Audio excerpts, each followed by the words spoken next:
Good morning, friends. Today is Friday, September the 4th, and this is the 16th edition of Book Fun Friday. Welcome. The young adult novel that I'm going to be talking about today is titled Clap When You Land, and it's written by the novelist Elizabeth Acevedo. You probably recognize that name because a while back I book talked another of her novels. That one was titled With the Fire on High. Let me tell you a little bit about Clap When You Land. So there's a backstory to this book. Back in November of 2001, American Airlines Flight 587 crashed very shortly after taking off from JFK Airport. All 260 people on board the flight died. That's passengers and crew. And it turned out that the majority of the passengers on this flight were Dominican, either Dominican Republic citizens or they were Dominican Americans who were traveling to the DR to visit friends and families in the Dominican Republic.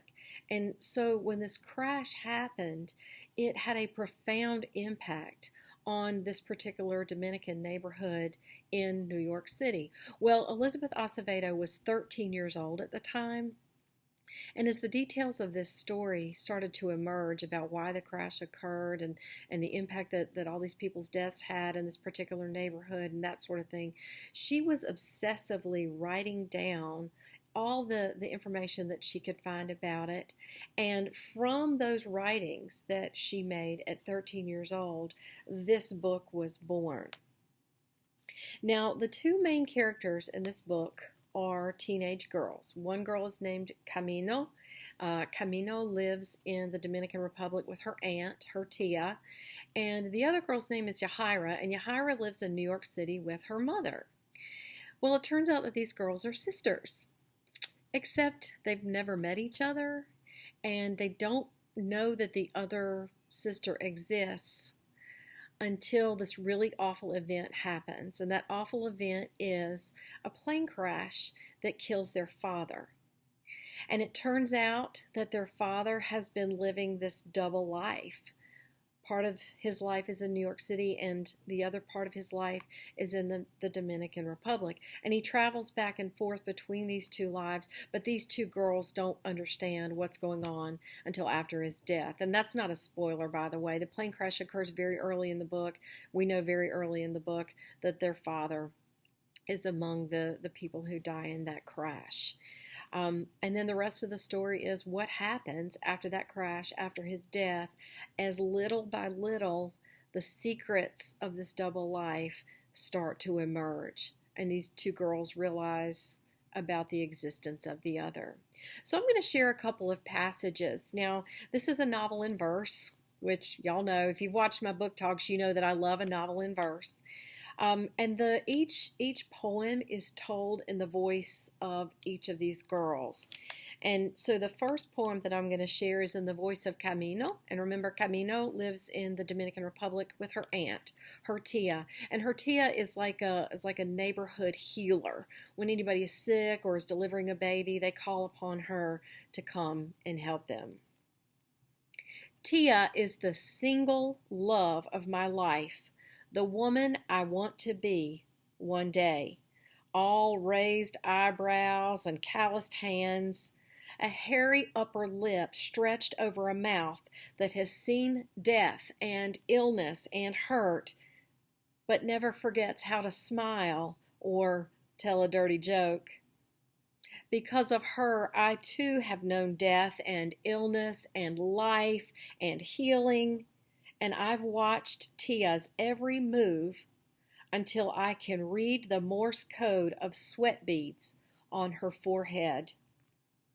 So when I say I want to be a doctor, I know exactly what that means. This curing is in my blood, and everyone here knows the most respected medical schools are in the United States. I want to take what I've learned from Tia's life dedicated to aid and build a life where I can help others.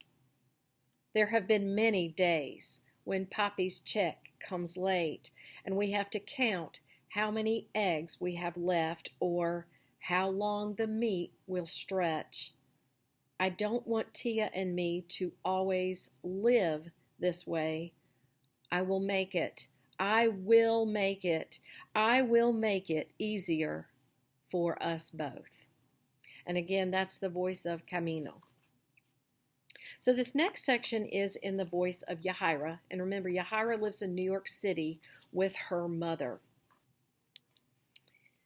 When you learn life-altering news, you're often in the most basic of places.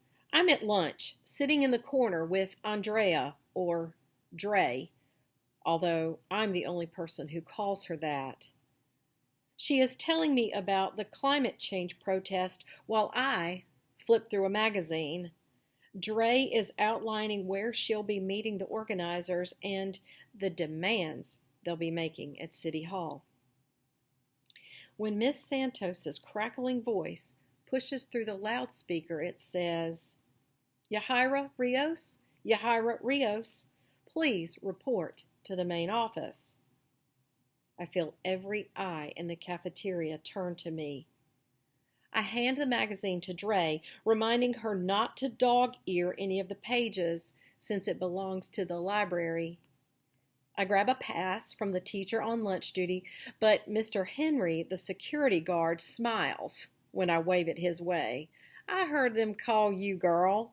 Not like you'd be cutting class nohow.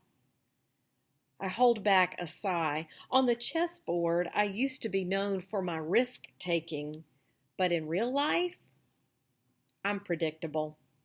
I follow directions when they are given and rarely break the rules. I hang out every Saturday with Dre, watching Netflix or reading fashion blogs, or if she is in charge of our entertainment, watching gardening tutorials on YouTube, which I pretend to understand simply because anything she loves, I love to watch her watch. Teachers' progress reports always have the same comments. Quiet in class, shows potential, needs to apply more effort. I'm a rule follower, a person whose report card always reads, meets expectations. I do not exceed them. I do not do poorly. I arrive and mind my business. So I have no idea what anyone in the main office could possibly want with me. How could I have guessed the truth of it? Even as teachers in the halls gasped as the news spread, even as the main office was surrounded by parents and guidance counselors, how could I have known then? There are no rules, no expectations, no rising to the occasion when you learn news like this. There is only falling. And again, that was the voice of Yahaira. And this is Clap When You Land, and it's by Elizabeth Acevedo. Guys, thanks as always for tuning in and watching. I truly appreciate you. I hope you are well and healthy, and your family and friends are well and healthy. Take care of yourselves until next time, and I will see you then. Bye.